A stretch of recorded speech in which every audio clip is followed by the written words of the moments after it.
A very good afternoon to Daniel Walker, a special guest this afternoon. Welcome on board. Thank you. Now, I went through your bio.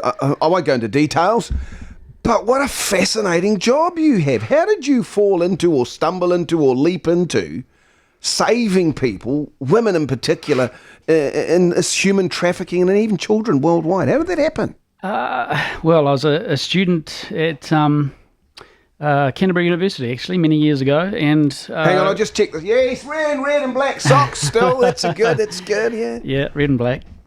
And read about these children who were being sold to men overseas who were as young as my little sister. And I couldn't believe it. You know, like I guess many people, you assume that Oliver Twist and slavery ended with the turn of the century. And so it was shocking for me to realise that this was actually not only very prevalent but worse than it's ever been, that there are actually more people in slavery today than at any other time in human history. And anyway, ultimately went on to do a master's degree in the United States, focusing on third world development, how to go into nations where poverty and injustice and oppression are commonplace and do something about it.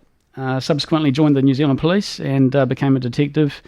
And about 12 years into my career, heard about some organisations that used the skills of cops, investigators, to go to some of these countries and gather compelling evidence, which then puts you in a very powerful position because you know the truth. You know who's involved, who the victims are, where it's taking place.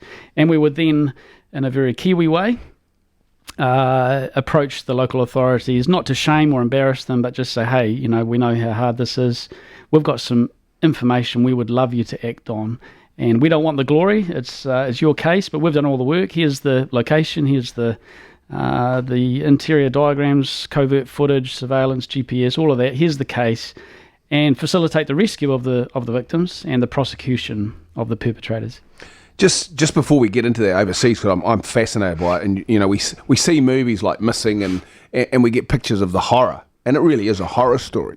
There was a recent case here in New Zealand where a man got busted, a paedophile was busted, and he'd paid a man in Christchurch to have access to his little baby boy. I mean, it isn't far from us here. No, it's not. I did an operation in Southeast Asia, walked into the village, and a pimp took me to a room where he offered me two 14-year-old girls. But based on the intelligence we'd received from that area, I said, actually, you know, these girls are a bit old for me. I was posing as a customer. And he then said, oh, okay, hold on. And he disappeared, and he came back into the room with two 6-year-old girls. No. With pigtails and teddy bears on their T-shirts. And from my perspective, I was thrilled because I was seeing it through the eyes of an investigator. I was there to gather damning evidence. I was recording covertly the whole thing. So for me, it was fantastic because I thought, this guy is screwed. There's no way he can subsequently say he thought they were 18. So I paid him. I paid, you know, to have sex with those children at some future date, and then made up an excuse as to why I had to go away and come back later. And we were able to take that to the authorities. They came and rescued them. The youngest child we carried out of a brothel that day was 5 years old.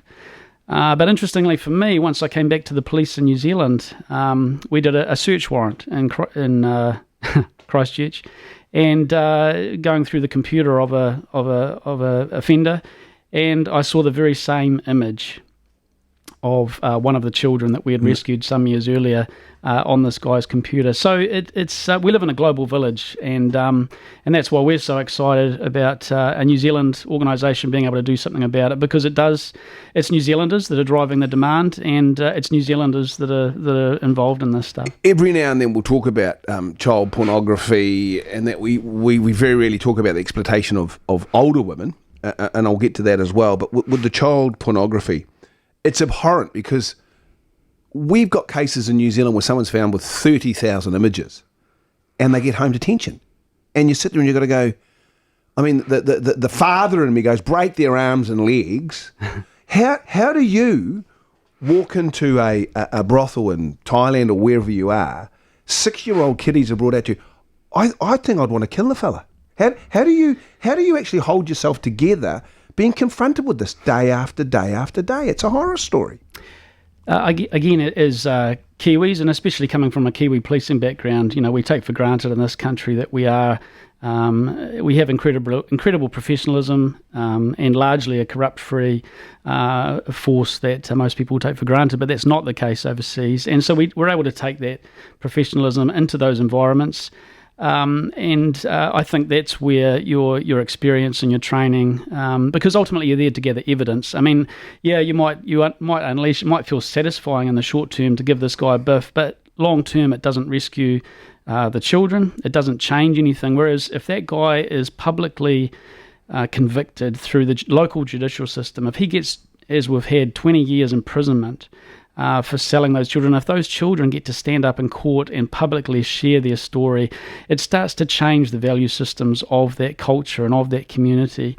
And so that's how we bring about long-term change. Certainly it's individual women and children being rescued, and it's individual people being prosecuted, but we're also empowering the local law enforcement, local community to do this work themselves. And so we're looking at the long-term game, and giving someone a biff, ultimately isn't going to help us achieve short term, that. absolutely. You just feel better about yourself.